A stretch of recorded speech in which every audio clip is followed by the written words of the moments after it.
everyone who is watching this session. Today we have with us Dr. Atul Sharma. He has done his MBBS, MD in medicine. He's a dean in endocrinology and metabolism. He's from Government Medical College and Super Speciality Hospital, Jammu, and will be sharing with us his insights on hypertension awareness. So, before proceeding further, would you like to add something, Doctor? I think you have actually described my profession and my qualifications. I am Dr. Atul Sharma, and I have done MD in medicine and DM in endocrinology. And currently, I am working as assistant professor in Government Medical College Jammu and Super Specialty Hospital as a consultant endocrinologist. Okay, so let's get started with the conversation. My first question would be, how does hypertension affects the heart?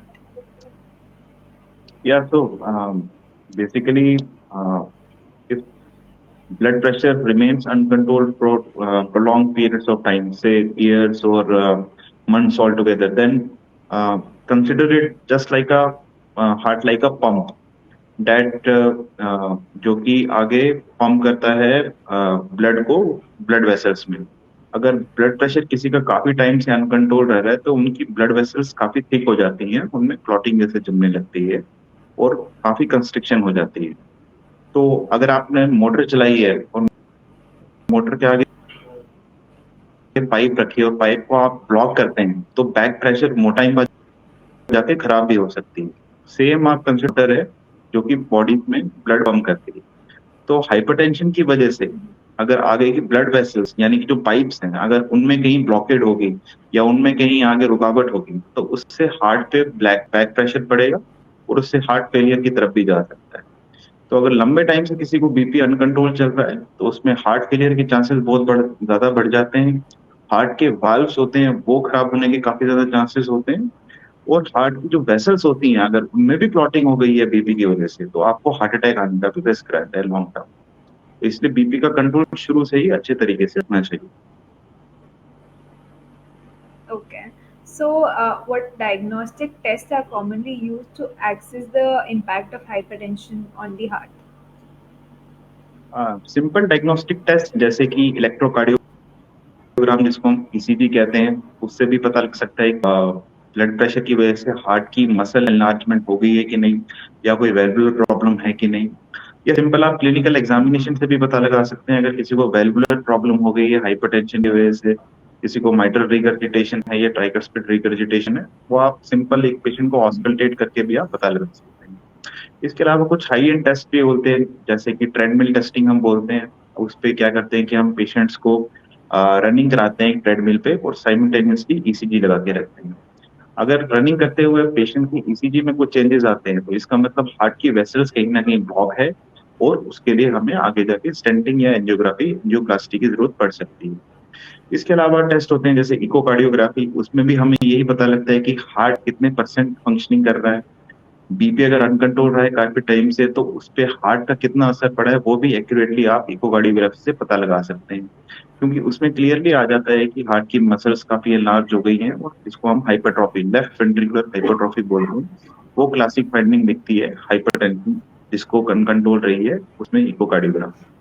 तो basic simple test जैसे कि physical examination हो गया patient का, patient की history हो गई, फिर उसके बाद ईसीजी हो गया, फिर उसके बाद ट्रेडमिल टेस्टिंग हो गई फॉलोड बाय एंजियोग्राफी या angioplasty, then followed by echocardiography. ये सब कुछ टेस्ट होते हैं जिससे कि हाइपरटेंशन का कितना इफेक्ट पड़ा है हार्ट पे. क्योंकि हाइपरटेंशन का जैसे मैंने पहले बताया डिफरेंट फॉर्म्स ऑफ इफेक्ट हो सकते हैं हार्ट पे. वो वेल्व पे प्रॉब्लम कर सकता है, वो हार्ट की मसल को एनलार्ज कर सकता है और हार्ट की वेसल्स को भी डैमेज कर सकता है. तो इन तीनों प्रॉब्लम्स के लिए आप ये सब टेस्ट करके देख सकते हैं. Okay, so now moving forward to kidney. Now, how does hypertension affects the kidney? देखिए जैसे मैंने आपके पहले सवाल में उत्तर दिया कि हार्ट जो ब्लड प्रेशर है वो मेनली आपकी वेसल्स को कंस्ट्रिक्ट करता है. जैसे कि पाइप का एग्जांपल दिया था कि पाइप की आगे कंस्ट्रिक्शन होती है. तो वेसल्स की जब कंस्ट्रिक्शन होती है या वेसल्स में जब क्लॉटिंग बचती है बन जाती है काफी टाइम टाइम बाद जब किसी को हाइपरटेंशन अनकंट्रोल चल रही है तो किडनीज में भी सेम इफेक्ट देखने को मिलता है और किडनीज की वेसल्स जो है कंस्ट्रिक्ट हो जाती है. अब क्योंकि ब्लड फ्लो एक ऑर्गन का डिपेंड करता है वेसल पे, ब्लड वेसल पे जो उसको सप्लाई कर रही है, तो अगर वो कंस्ट्रिक्शन हो जाएगी तो किडनी को कम वेस्कुलर सप्लाई पहुंचेगी। कम वेस्कुलर सप्लाई के कारण अगर काफी टाइम से ये चला आ रहा है, फॉर एग्जाम्पल सालों साल हो गए, 5-6 साल हो गए, बीपी अनकंट्रोल चल रहा है और आर्टीरियल सप्लाई किडनीज को कम हो गई है, तो उस केस में हमें किडनी के टेस्ट एलिवेटेड देखने को मिल सकते हैं और किडनी फेलियर में भी जा सकती है, जिसको हम क्रोनिक किडनी डिजीज के नाम से भी जानते हैं। डायबिटीज के बाद हाइपरटेंशन मोस्ट कॉमन कॉज होता है किडनीज की प्रॉब्लम का। तो इसलिए हार्ट, और अगर एक बात इसमें यह भी है कि किडनी की प्रॉब्लम आपको एक बार हो गई तो उससे बीपी और बढ़ता है, तो ये विशियस साइकिल रिपीट होती रहती है, जिससे कि बीपी इंक्रीज होने के कारण आपकी किडनीज में प्रॉब्लम हो रही है और फिर एक बार किडनीज में प्रॉब्लम होगी तो बीपी उससे और ज्यादा अनकंट्रोल है। तो ये सब प्रॉब्लम हमें किडनीज में देखने को मिल सकती है। So, एक problem तो you've already mentioned. Next question would be related to that. What are the risk factors or parameters to understand if a person is at risk of kidney damage if he or she is hypertensive? तो simple blood test जैसे कि kidney function test होते हैं वो आप कर सकते हैं यूरिया क्रिएटिनिन के नाम से। बर्न क्रिएटिनिन रेशियो होता है, BUN अपॉन क्रिएटिनिन रेशियो जिसको मेडिकल टर्म्स में बोलते हैं, वो आप कर सकते हैं। इसके अलावा भी कुछ टेस्ट होते हैं जैसे कि यूरिन में आप प्रोटीन एक्सक्रीशन देख सकते हैं कि किडनी से प्रोटीन लीकेज तो नहीं हो रही है। और अगर पेशेंट्स को पहले बीपी थोड़े कंट्रोल रहता था और सडनली काफी कुछ महीनों से अनकंट्रोल रहने लग गए, तो ये भी एक सिम्टम होता है कि शायद किडनी की प्रॉब्लम ना हो रही हो पेशेंट को, जिस वजह से बीपी अब दोबारा से अनकंट्रोल रहने लगे। तो ये कुछ बेसिक टेस्ट है जिससे कि आप पता लगा सकते हैं। इसके अलावा काफी इन्वेजिव टेस्टिंग भी होती है, जैसे renal non invasive testing in the form of renal Doppler ultrasound के जरिए जो हम करते हैं, उसमें अगेन यही देखते हैं कि किडनीज की वेसल में कितना क्लॉटिंग जमी हुई है, कितनी कंस्ट्रिक्शन हो गई है। EGFR कैलकुलेशन जो कि आप सिंपल क्रिएटिनिन से आप पता लगा सकते हैं, वो भी एक मेजरमेंट देता है कि किडनीज का कितना डैमेज हुआ है। तो ये सब these are the multiple test which you can do to just assess the kidney function damage in case of hypertension patient. Okay. So, which are the key organs which are affected by hypertension? देखिए सबसे important effect तो hyper uncontrolled hypertension is the more appropriate term, because अगर hypertension किसी control में है तो उनको इतना डैमेज देखने को नहीं मिलता है। लेकिन अगर किसी को अनकंट्रोल्ड हाइपरटेंशन काफी सालों से चली आ रही है तो सबसे इम्पोर्टेंट ऑर्गन उसमें हार्ट रहता है। हार्ट पे क्या क्या डैमेज होता है जो मैंने आपको बताया, हार्ट के वॉल्व्स डैमेज हो सकते हैं, हार्ट की मसल्स को डैमेज हो सकता है, हार्ट की पंपिंग कैपेसिटी कम हो सकती है और हार्ट की वेसल्स को डैमेज हो सकता है। सेकंड मोस्ट इंपॉर्टेंट ऑर्गन जो अभी हमने डिस्कस की किडनीज, वो किडनी फंक्शन टेस्ट डिरेंज हो सकते हैं। इसके अलावा भी मल्टीपल ऑर्गन्स होते हैं, जैसे आंखों पे भी किसी को बीपी अगर अनकंट्रोल चल रहा है काफी प्रोलॉन्ग टाइम से, तो आंखों की वेसल्स पे भी इफेक्ट देखने को मिलता है। उनको कंजंक्टिवल हेमरेज हो सकती है, उनको रेटिनल हेमरेज हो सकती है, रेटिनल डिटैचमेंट हो सकती है।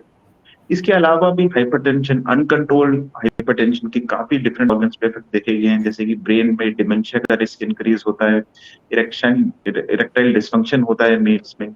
इसके अलावा वेस्कुलर डिमेंशिया जो कि हम टर्म यूज करते हैं जिसमें मेमोरी लॉस होता है, वो सब चीजें भी अनकंट्रोल्ड हाइपरटेंशन के साथ देखी गई। Okay. So, what are some of the common organs where hypertension damage is irreversible? तो इसमें इरिवर्सिबिलिटी की जहां तक बात, आपका क्वेश्चन रिवर्सिबल है कि इरिवर्सिबल पे है? Irreversible. Irreversible, yes. सो अगर एक बार किडनी का डैमेज हो गया, एक बार क्रिएटिनिन आपका राइज होना स्टार्ट हो गया, तो वो भी एक चीज इंडिकेट करती है कि आप किडनीज में जो डैमेज है वो इरिवर्सिबल है, वो रिवर्स नहीं हो सकता है। एक बार अगर वैल्वुलर डैमेज आपको होना स्टार्ट हो गया हार्ट के केस में, तो हार्ट के वाल्व्स अगर डैमेज होना स्टार्ट हो गए तो वो भी इरिवर्सिबल होते हैं। अगर हार्ट की वेसल्स में क्लॉटिंग जमा होनी शुरू हो गई या थ्रोम्बोसिस हो गया या बिल्कुल कंस्ट्रिक्शन हो गई है जिसके कारण अगर पेशेंट को हार्ट अटैक आता है, तो वो भी एक इरिवर्सिबल चीज होती है। इसके अलावा जैसे कि मैंने बताया, वेस्कुलर डिमेंशिया, अगर किसी को ब्रेन की आर्टरीज में क्लॉटिंग जमा होनी शुरू हो जाती है, उसकी वजह से मेमोरी लॉस होता है, तो वो भी एक इरिवर्सिबल चीज होती है। Okay. Lastly, do you have any message for the audience? Yes, I have a very important message for the audience, especially who have been recently diagnosed with hypertension, because हमने ये देखा है रूटीनली अपनी OPTs and clinic में कि patient hypertension को बड़ा lightly लेते हैं। दे ऑफन थिंक कि एक बार बीपी की मेडिसिन स्टार्ट होगी तो फिर बंद नहीं होती है, तो इससे बेटर है कि बीपी की मेडिसिन ना ही लो तो अच्छा है, क्योंकि हमें इसकी आदत लग जाएगी। देखिए, ये बहुत इंपॉर्टेंट चीज है अंडरस्टैंड करना फ्रॉम पेशेंट्स परस्पेक्टिव, कि हाइपरटेंशन एक बार अगर आपको हो गई है, डायग्नोस हो गई है, अगर आपके डॉक्टर ने डायग्नोसिस बना दिया है हाइपरटेंशन का, सो ये आपके साथ लाइफ लॉन्ग रहने वाली है। अनकंट्रोल्ड हाइपरटेंशन अगर रहेगी तो आपको हर ऑर्गन डैमेज होने का, जो मैंने अभी ऑर्गन्स बताए, काफी रिस्क रहता है। अगर आपकी हाइपरटेंशन कंट्रोल्ड है, ड्रग्स आप ले रहे हैं रेगुलरली और हाइपरटेंशन आपकी कंट्रोल्ड है, तो ऑर्गन डैमेज होने के चांसेस ऑलमोस्ट नेग्लिजिबल होते हैं। इसमें दूसरी पॉइंट ये भी है कि कई बार हम पेशेंट्स को मेडिसिन स्टार्ट करते हैं, बीपी नॉर्मल आ जाता है 2-3 हफ्ते में, लेकिन पेशेंट फिर मेडिसिन छोड़ देते हैं क्योंकि उनको लगता है कि अब हमारा बीपी नॉर्मल आ गया है तो हमें मेडिसिन की जरूरत नहीं है। लेकिन ऐसा बिल्कुल नहीं है। अगर आपका बीपी नॉर्मल आ रहा है तो वो बीपी की मेडिसिन पे है, और बीपी की मेडिसिन अगर आप 2-3 महीने से खा रहे हैं तो उसका इफेक्ट आपकी बॉडी में कम से कम हफ्ता 10 दिन रहेगा। तो अगर आप मेडिसिन छोड़ के हफ्ते 10 दिन बाद बीपी चेक करेंगे तो वो डेफिनेटली एलिवेटेड आएगा। 1-2 दिन बाद चेक करने पे पेशेंट को लगता है कि बीपी नॉर्मल हो गया तो अब हम मेडिसिन छोड़ सकते हैं, ऐसा नहीं होता है। मेडिसिन आपको डेली लेनी है। हाँ, अगर किसी किसी केस में बीपी लो हो जाता है, बहुत लो चले जाता है, तो उस केस में मेडिकेशन एडजस्टमेंट का इंडिकेशन बनता है, फिर आप अपने डॉक्टर से विजिट कीजिए। लेकिन 95% ऑफ टाइम्स एक बार आपको हाइपरटेंशन डायग्नोस हो गया है तो आपको बीपी की मेडिसिन डेली लेनी Definitely. Thank you so much, Doctor. This is a very informative message which you have shared right now. And yeah, thank you so much. It was a very insightful session. I request all the viewers to follow the BPIC page for more such insights. And yeah, thank you so much, Doctor, for letting us have you here. Thank you. है। या thank you, appreciate.